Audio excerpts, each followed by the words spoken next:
एक समय की बात है। राजा कृष्णदेव राय विजयनगर में दरबार लगाकर बैठे थे। उसी समय दरबार में एक सुंदर महिला एक बक्सा लेकर आई।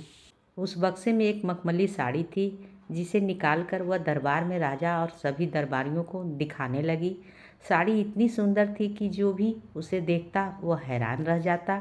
महिला ने राजा से कहा कि वह ऐसी सुंदर साड़ी बनाती है। उसके पास कुछ कारीगर हैं जो अपने गुप्त कलाकारों से इस साड़ी की बुनाई करते हैं। उसने राजा से निवेदन किया कि अगर राजा उसे कुछ धन दे तो वह उसके लिए भी ऐसी ही साड़ी बना देगी। राजा कृष्णदेव राय ने महिला की बात मान ली और उसे धन दे दिया। महिला ने साड़ी तैयार करने के लिए 1 साल का समय मांगा। इसके बाद वह महिला साड़ी बुनने वाले अपने कारीगरों के साथ राजा के महल में रहने लगी और साड़ी की बुनाई करने लगी। इस दौरान उस महिला एवं कारीगरों के खाने पीने से लेकर तमाम खर्चे राजमहल ही उठाता था। इसी तरह 1 साल का समय निकल गया। फिर राजा ने अपने मंत्रियों को उस साड़ी को देखने के लिए उस महिला के पास भेजा। जब मंत्री कारीगर के पास गए तो वह देखकर हैरान रह गए। वहाँ 2 कारीगर बिना किसी धागे या कपड़े के कुछ बुनाई कर रहे थे। महिला ने बताया कि उसके कारीगर राजा के लिए साड़ी बुन रहे हैं, लेकिन मंत्रियों ने बताया कि उन्हें कोई साड़ी दिखाई नहीं दे रही है। इस पर उस महिला ने कहा कि यह साड़ी सिर्फ वही लोग देख सकते हैं जिसका मन साफ हो और जीवन में उन्होंने कोई पाप न किया हो। महिला की यह बात सुनकर राजा के मंत्री परेशान हो गए। उन्होंने बहाना बनाते हुए उस महिला से कहा कि उन्होंने वह साड़ी देख ली है और वो वहाँ से चले गए। राजा के पास वापस आकर उन्होंने कहा कि वह साड़ी बहुत ही सुंदर है। राजा इस बात से काफ़ी खुश हुए।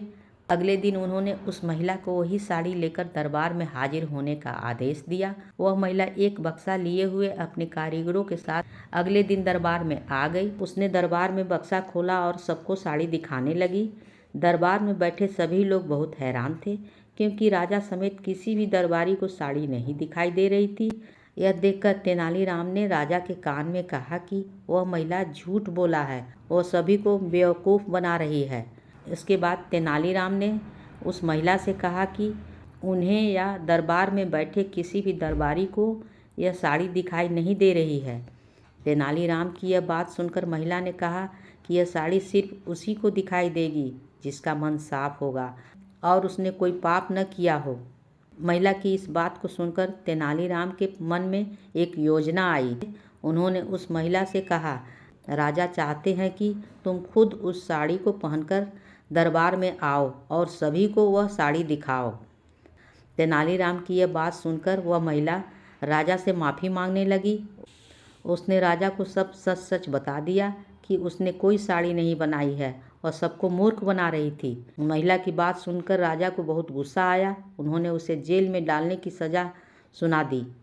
लेकिन जब उस महिला ने बहुत विनती की तो उन्होंने उसे छोड़ दिया और माफ़ करके उसे जाने दिया। साथ ही राजा ने तेनालीराम की चतुराई की तारीफ भी की। कहानी से सीख, अधिक दिनों तक झूठ या धोखा छिपाया नहीं जा सकता है। एक न एक दिन सच्चाई सबके सामने आ ही जाती है। कहानी होती है समाप्त।